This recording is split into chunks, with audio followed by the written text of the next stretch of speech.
Tuelekee kaunti namba 18 ambapo wakazi wa kaunti ya Nyandarua wanaomboleza kifo cha shujaa Kiambati wa Njora, jenerali wa mwisho wa Mau Mau aliyefariki dunia akiwa na umri wa zaidi ya miaka 100 nyumbani kwake huko Ngorika Ol Kalou.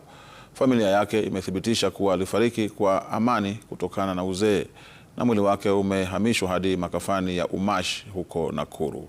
Kiambati wa Njora alikuwa miongoni mwa majenerali 12 wa Mau Mau katika kaunti ya Nyandarua waliopanga na kuongoza mapambano dhidi ya ukoloni wa Uingereza katika miaka ya 50.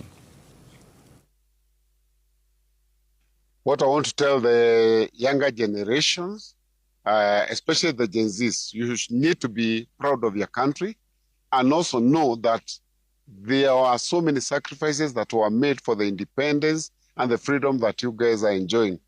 Take control of your country, manage it well, do not destroy it, do not burn it, direct the management of your future through appreciation of what God has given us as a nation of Kenya. Tumekaa na yeye kwa muda mrefu sana, tunahuzunika lakini pia tunasikia tu tumefurahia, tuna celebrate hiyo miaka tumekaa na yeye.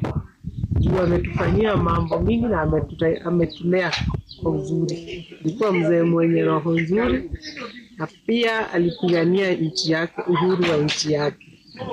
Ameenda akiwa shujaa, si mwenye mali lakini mzee shujaa. Na sasa tupate marudio.